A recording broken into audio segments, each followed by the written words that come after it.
Why does it often seem like those willing to bend the rules rise faster than those who stick to them? Like the bold keep climbing while the honest get stuck holding the door open?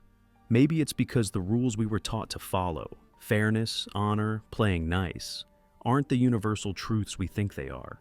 Maybe they're carefully crafted illusions, put in place not to empower us, but to keep us contained. And that's where Machiavelli comes in. In The Prince, he doesn't try to sugarcoat the world. He strips it bare. He doesn't argue that cruelty is good.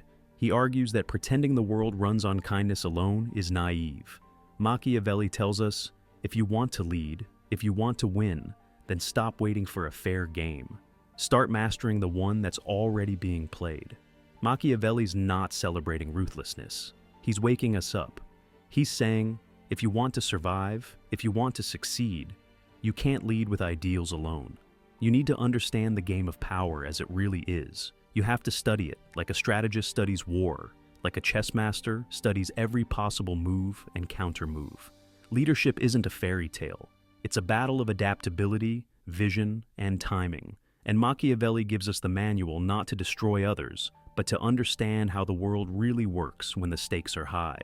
At the center of Machiavelli's philosophy is a word that's often misunderstood: virtù.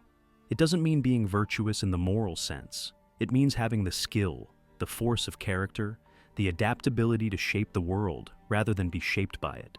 It's courage. It's sharp instincts. It's having the guts to act when others hesitate. Machiavelli's heroes, Julius Caesar, Alexander the Great, didn't wait for perfect moments. They created their own. They knew when to bend the rules, when to take risks, and when to step forward even if the world wasn't ready for them. And this kind of virtù isn't just for ancient kings. You see it today in people like Jack Ma, rejected over and over again, including by KFC of all places. He didn't fold. He turned rejection into fuel. He used failure as a launch pad. He founded Alibaba and changed the face of business in Asia. That's virtù. It's not just talent. It's resilience, evolution, and bold thinking. It's knowing when to pivot and how to keep moving when the old rules stop working. Machiavelli wants us to see leadership not as a fixed trait, but as a skill set that needs constant sharpening. And that skill set includes a brutally honest look at human nature. That's where his most controversial idea comes in: the tension between fear and love. Machiavelli asked, is it better for a leader to be loved or feared? His answer was simple: be both if you can. But if you have to choose fear. Why? Because love fades. It's fickle. It depends on how people feel. Fear, if managed carefully, can be stable, predictable, controllable. But Machiavelli never said leaders should rule with terror. He warned that fear should never turn into hate. If people hate you, they will try to destroy you. Fear needs limits. Respect must come with it. Margaret Thatcher, the Iron Lady, is a perfect example. She was feared for her toughness, but she didn't cross into cruelty. Her leadership style was firm, unbending at times, but it also carried a clarity of purpose that earned reluctant respect. She changed the course of a nation not by pleasing everyone, but by standing firm even when it made her unpopular.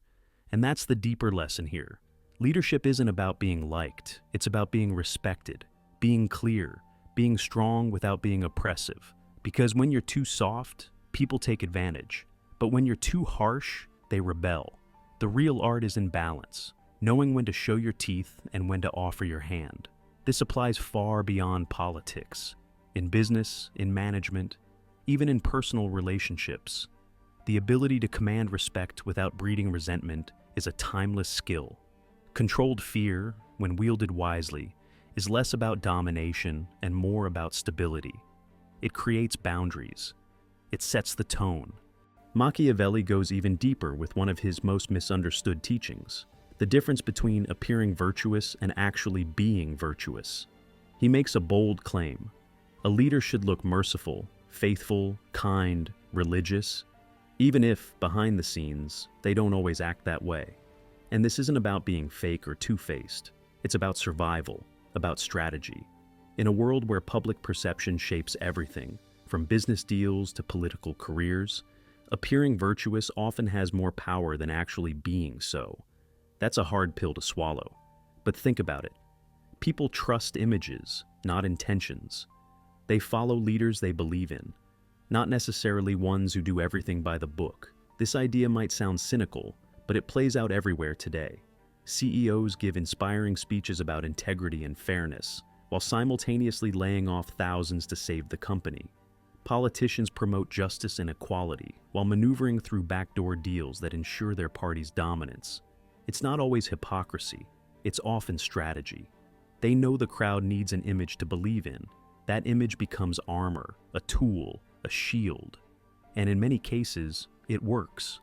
Because the perception of being fair, strong, or honest creates loyalty, even if the reality behind closed doors is more complex. That's the reality Machiavelli was trying to teach.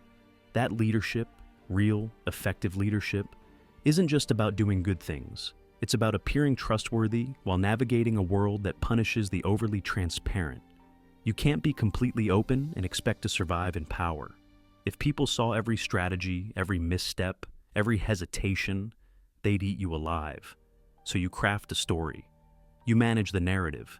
You stay ahead by being aware that the public doesn't need every truth. They need stability. They need reassurance. And that sometimes requires controlled ambiguity. But here's where Machiavelli also draws the line. Deception, while necessary at times, has a cost. If you use it too often, you lose trust. And once trust is gone, it's nearly impossible to rebuild. That's why he warns against making manipulation your main tactic.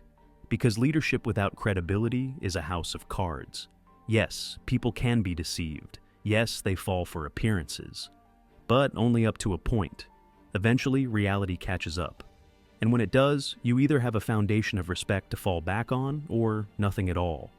We see this in the modern world all the time. Take Steve Jobs, for example. He mastered secrecy, especially with Apple launches. He kept the world guessing, controlled the message, and created an aura of magic around every product. Was it deception? In some ways, yes. But it was also about protecting innovation, creating momentum, and building suspense. That kind of deception didn't hurt credibility. It built it, because it was strategic, not reckless. But imagine if Apple had constantly lied about performance, quality, or integrity. The whole brand would have collapsed. Machiavelli understood that it's not about lying for the sake of lying. It's about using discretion, about knowing when to reveal your cards and when to keep them close. That's why his philosophy is so relevant now. In a world full of information, distraction, and competing narratives, the ability to shape perception is more valuable than ever. But with that power comes responsibility. Use it too much or for the wrong reasons, and you lose everything. Then there's Machiavelli's idea about risk, the belief that fortune favors those bold enough to seize it. He famously compared fortune to a woman who rewards those who are daring. Now, while that metaphor reflects the gender norms of his time, the principle behind it still holds weight. Fortune is unpredictable, chaotic, but not entirely random. It's responsive. It notices those who take action. It bends occasionally for those with the guts to make a move. In today's world, this mindset is crucial. We live in times of rapid change, technological revolutions, global crises, political instability. Waiting passively isn't a strategy. Playing it safe won't save you. The leaders who succeed are those who take calculated risks. People like Angela Merkel didn't just react to events, they made bold choices during turbulent times, especially during the European financial crisis and the refugee crisis. Her leadership wasn't flashy, it was pragmatic, deliberate, but also courageous when it mattered most. Calculated risk isn't about recklessness.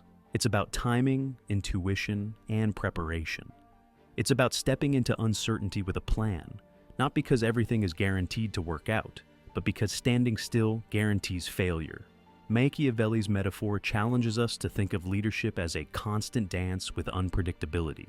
You don't wait for the perfect moment, you make the moment matter. But the boldest question Machiavelli poses, the one that still rattles us centuries later, is this. Can a leader be both effective and ethical? Can someone truly lead in a world that often rewards ruthlessness without compromising their moral compass? He doesn't offer a comforting answer. He doesn't say yes or no. Instead, he invites us to wrestle with the tension. Because the truth is, history is filled with figures who reshaped the world by stepping outside the lines of traditional morality. And yet, there are also leaders who held on to their values and still changed the course of history.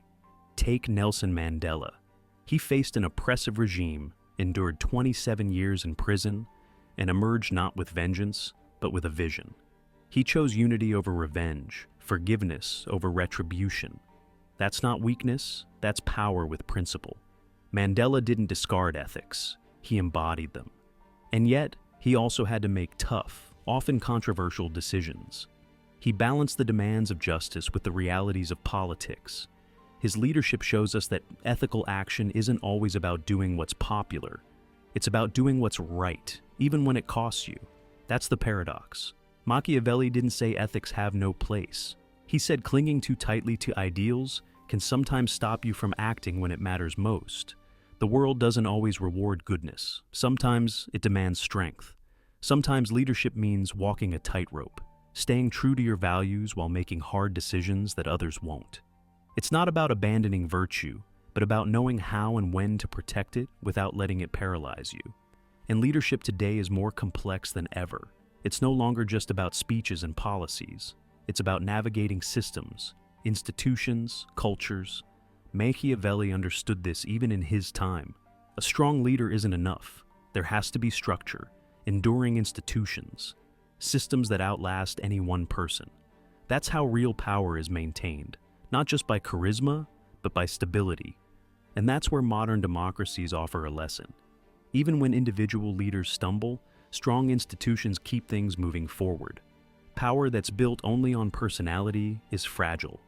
Power that's rooted in structure survives. But Machiavelli also knew that people are emotional creatures, that we don't always act based on logic.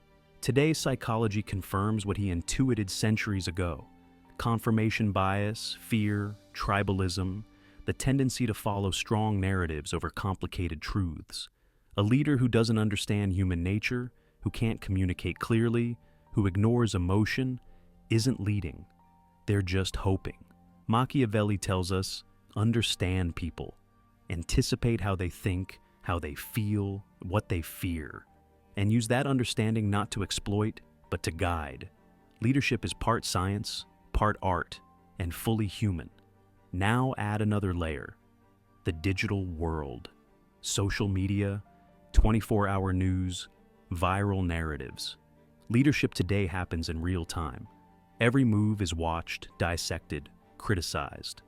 The game of perception is more intense than ever, and yet, it follows the same principles Machiavelli laid out. Control the message, shape your image, know when to speak and when to stay silent. Look at Elon Musk, his online presence, his unpredictability, his boldness. Whether you admire or criticize him, there's no denying he understands influence. He controls the conversation.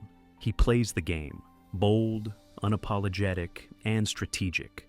That's virtu in the digital age. So, where does that leave us? It leaves us with a clear but difficult truth. Success in leadership, whether in business, politics, or personal life, isn't just about good intentions. It's about understanding the terrain, knowing when to move fast and when to wait, when to project strength and when to show grace, when to protect your values and when to protect the people who depend on you by making hard choices. Machiavelli's message is uncomfortable, but it's necessary. The world isn't kind, it's complex. And if you want to lead in it, you need more than ideals. You need strategy. The leaders who thrive aren't those who cling to perfection. They're the ones who adapt, who stay sharp, who turn setbacks into leverage and chaos into opportunity. They're the ones who understand that power is not given. It's taken, shaped, and held with care. That perception matters. That people matter. That action matters. If this message resonated with you, share it with someone who needs to hear it. A friend, a teammate, a future leader. Let's talk openly about what leadership really takes, not just what it looks like on a poster. And if you're ready to step into that challenge, to lead with clarity, courage, and adaptability, then don't just listen. Act, reflect, apply. Because the world doesn't change for those who wait. It changes for those who move.